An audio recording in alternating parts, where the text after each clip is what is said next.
आचार्य चाणक्य पंडित, इनको कौटिल्य और विष्णुगुप्त नाम से भी जाना जाता था। इनके पिता का नाम चाणक्य था, इसीलिए इनका नाम पड़ा चाणक्य। बुद्धि के राजा, इनकी कूटनीतियों पर चलकर कई शासकों ने अपने साम्राज्य स्थापित किए। इसके अलावा एक आम इंसान अगर चाणक्य नीतियों को अपने जीवन में उतारता है तो वह कभी भी असफल नहीं होगा। आज हम आपको चाणक्य की कुछ ऐसी नीतियों के बारे में बताएंगे जिन्हें पुरुषों को जरूर अपनाना चाहिए।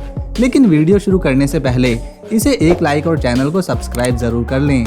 नंबर 1, पति पत्नी का प्यार। शारीरिक संबंध के तौर पर किसी भी प्रेमी जोड़े को ये गलती कभी भी नहीं करनी चाहिए। प्रेम संबंध को मजबूत बनाने के लिए दोनों के बीच हमेशा सलाह और मशवरा जरूर होना चाहिए। जो प्रेमी जोड़े एक दूसरे से शर्म करते हैं और संबंध के दौरान घबराते हैं तो उनके बीच में कोई तीसरा पुरुष या तीसरी महिला अपनी जगह बना सकती है।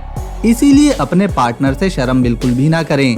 अगर आपका वैवाहिक जीवन खुशी से बीत रहा है और आपको खुशी प्राप्त हो रही है तो आप अधिक जल्दी सफल हो सकते हैं। नंबर 2, भोजन करते समय कभी शर्म ना करें। चाणक्य के अनुसार किसी भी व्यक्ति को भोजन करते समय शर्म नहीं करनी चाहिए। जिन लोगों को खाने में शर्म आती है वो लोग अक्सर कई जगहों पर भूखे ही सो जाते हैं और उनके लिए ये मुसीबत किसी बहुत बड़ी परेशानी से कम नहीं होती, क्योंकि एक भूखे व्यक्ति को गुस्सा अधिक आता है। इसीलिए भोजन पेट भरकर करें और किसी के भी सामने खाना खाने में शर्माए नहीं। नंबर 3, गुरु से ज्ञान या फिर किसी बुद्धिमान से ज्ञान लेते समय कभी भी शर्म ना करें। दोस्तों, आचार्य चाणक्य के अनुसार अपने गुरु से ज्ञान लेते समय कभी भी शर्माना नहीं चाहिए, क्योंकि जो व्यक्ति ज्ञान लेते समय शर्म करता है उसका ज्ञान हमेशा अधूरा ही रह जाता है और ऐसा व्यक्ति अपने जीवन में कभी भी सफल हो ही नहीं सकता। इसीलिए तो कहा जाता है अधूरा ज्ञान सबसे बड़ी मूर्खता है। नंबर 4, उधार का पैसा। चाणक्य के अनुसार किसी भी व्यक्ति को कभी भी दूसरे व्यक्ति को दिया गया धन वापस जरूर मांगना चाहिए और जो व्यक्ति अपना ही पैसा मांगने में शर्म करता है वो कभी धनी हो ही नहीं सकता। ऐसे में आप जल्दी ही कंगाल हो सकते हैं। इसीलिए उधार के पैसे मांगने में कभी भी शर्म ना करें, क्योंकि वो आपका ही तो पैसा है। नंबर 5, बाहर से हमला करना।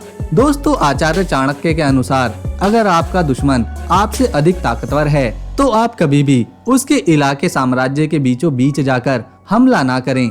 इसमें आपको मुंह की खानी पड़ेगी, बल्कि करना ये चाहिए कि अपने दुश्मन को हराने के लिए आप उसकी ताकत के सबसे आखिरी बिंदु को निशाना बनाते हुए उसके घर में घुसें। यकीनन आपकी जीत होगी। नंबर 6, जवानी और स्त्री। चाणक्य के अनुसार दुनिया की सबसे बड़ी शक्ति यानी जवानी और स्त्री होती है और उनकी इसी शिक्षा को आज दुनिया के बड़े बड़े अरबपति लोग फॉलो भी करते हैं।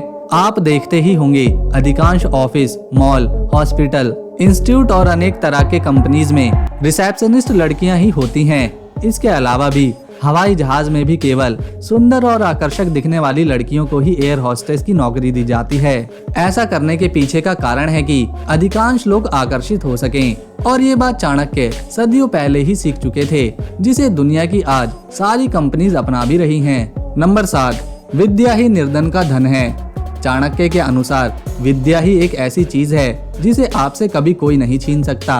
अगर आप राजा हैं और विद्वान नहीं हैं तो बहुत जल्द आपका राज खत्म हो जाएगा और वापस नहीं आएगा। लेकिन अगर कोई व्यक्ति विद्वान है और उसका सब कुछ चोरी हो जाए, छिन जाए, लुट जाए, फिर भी वो अपनी विद्या के दम पर वो सब दोबारा हासिल कर लेगा। शायद आप ना जानते हो, आचार्य चाणक्य खुद भी बहुत बड़े शिक्षक थे जिन्होंने चंद्रगुप्त मौर्य को हर तरह की विद्या सिखाई।